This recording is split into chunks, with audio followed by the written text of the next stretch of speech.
Halo rekan-rekan, setelah Anda memahami etika publikasi, pada video kali ini kita akan membahas mengenai publikasi ilmiah di era digital. Dari video ini, rekan-rekan diharapkan mampu mengidentifikasi pemanfaatan teknologi secara optimal di era digital dengan menghindari pelanggaran etika dalam publikasi ilmiah. Era digital ditandai oleh kemajuan dalam teknologi komunikasi dan informasi. Kemajuan tersebut dapat dilihat dari berkembangnya internet, komputer berkecepatan tinggi, serta tersedianya berbagai program dan aplikasi. Akses pada seluruh kemajuan teknologi telah menjadi kebutuhan tak terpisahkan dari kehidupan sehari-hari, termasuk dalam hal riset dan publikasi ilmiah. Keberadaan seluruh fasilitas tersebut dapat memberikan manfaat sekaligus kerugian bagi manusia. Untuk lebih jelasnya, mari kita bahas bersama. Sekitar 40 hingga 50 tahun yang lalu, para peneliti belum membayangkan perkembangan teknologi komunikasi dan informasi menjadi sangat maju, sehingga publikasi ilmiah dapat dilakukan dengan mudah dan cepat seperti sekarang. Pada saat itu, masih banyak keterbatasan seperti tidak tersedia cukup pengolah kata dan data, pengajuan naskah hanya bisa dilakukan melalui pos, penanganan naskah dilakukan secara manual, perhitungan dampak riset secara manual, dan pembaca harus menunggu waktu hingga berbulan-bulan untuk mendapatkan akses pada hasil-hasil penelitian terbaru. Para peneliti melihat kemajuan di bidang teknologi informasi dapat memudahkan dan mempercepat semua proses yang berkaitan dengan publikasi ilmiah. Namun, kemajuan tersebut juga dimanfaatkan oleh sebagian peneliti yang tidak bertanggung jawab dan kurang memiliki etika untuk keperluan pribadi mereka tanpa memperhatikan integritas akademik yang melekat pada ilmuwan. Contoh penyalahgunaan kemajuan teknologi yang paling umum terjadi adalah copy-paste atau salin tempel. Salin dan tempel merupakan tindakan yang hampir serupa dengan plagiarisme, sehingga cara ini dikategorikan melanggar etika penulisan. Kemajuan teknologi komputer menjadikan salin dan tempel semakin mudah dilakukan, dan akibatnya semakin banyak orang yang melakukannya. Namun, teknologi pendeteksi kesamaan teks atau text similarity juga turut berkembang sehingga plagiarisme dapat lebih mudah ditemukan.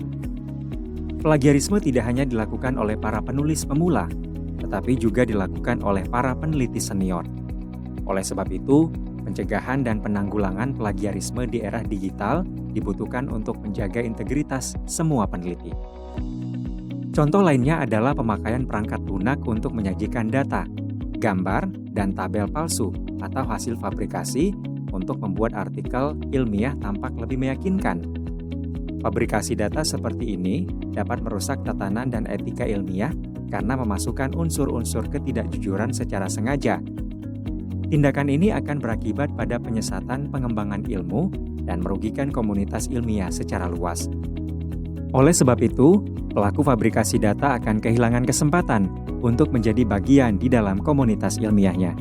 Dari kedua contoh tersebut, perlu ditekankan bahwa integritas dan etika akademik jauh lebih penting dibandingkan dengan hasil riset dan publikasi ilmiah yang didapatkan oleh seorang peneliti. Di balik dampak negatif yang telah kita bahas sebelumnya, ternyata dampak positif perkembangan teknologi saat ini jauh lebih banyak dibandingkan dampak negatifnya. Mari kita bahas beberapa contoh dampak positif dari perkembangan teknologi saat ini. Pertama, ketersediaan perangkat keras dan lunak yang dapat mempermudah penulisan, pengolahan, dan penyimpanan karya ilmiah. Saat ini naskah dapat dengan mudah ditulis, disunting, dan dicetak. Naskah juga dapat diolah atau diubah tampilannya untuk disesuaikan dengan format yang telah ditetapkan oleh pengelola jurnal. Selain itu, penyimpanan data menjadi lebih mudah dan dapat dilakukan di penyimpanan maya atau biasa disebut cloud dengan kapasitas yang besar. Melalui penyimpanan maya seperti aplikasi OneDrive, Google Drive, dan Dropbox, data dapat diakses di berbagai tempat serta dibagikan kepada pihak lain lewat jaringan internet. Kedua, membantu meningkatkan kualitas publikasi ilmiah. Salah satu bentuk kemajuan teknologi yaitu perangkat lunak dapat digunakan untuk menggambar grafik dalam jurnal ilmiah. Berbagai versi grafis memudahkan penulis memilih metode untuk menyampaikan pesan dalam tulisannya secara lebih tepat. Jurnal ilmiah dapat disajikan dengan data berwarna dan penambahan animasi, agar pembaca dapat lebih cepat menangkap isi pesan dari artikel. Ketiga, mendukung penyebaran ilmu melalui kemudahan akses pada jurnal-jurnal ilmiah. Saat ini dikenal istilah open access, yaitu fasilitas akses berbagai sumber ilmiah pada jurnal-jurnal tertentu, tanpa pembaca harus menyediakan dana untuk berlangganan. Dengan open access, para pembaca dapat mengunduh artikel-artikel jurnal secara bebas tanpa dipungut biaya, karena pembiayaan dibebankan kepada penulis atau sponsornya. Para sponsor dapat mendukung program open access agar penyebaran ilmu dapat berjalan lebih cepat tanpa adanya kendala biaya, baik dari pembaca maupun penulis. Keempat, pengelolaan sitasi dan sumber pustaka. Pengelolaan sumber pustaka merupakan salah satu aspek penting dalam publikasi ilmiah. Sumber pustaka dapat berupa artikel jurnal, artikel proceeding, buku, book chapter, paten, dan lain-lain.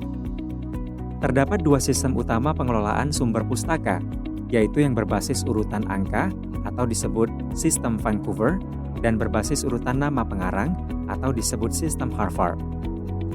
Beberapa perangkat dapat digunakan untuk mengelola sumber-sumber pustaka, terutama dengan memanfaatkan metadatanya. Di antaranya, terdapat aplikasi seperti Zotero dan Mendeley. Metadata sebuah sumber pustaka artikel jurnal meliputi nama-nama penulis, judul artikel, nama jurnal, waktu terbit, volume dan nomor halaman, Digital Identifier Object atau DOI, serta abstrak. Metadata tersebut dapat diunduh, disimpan, dan dimanfaatkan dalam penulisan naskah, terutama dalam menyisipkan sitasi dan membuat daftar pustaka.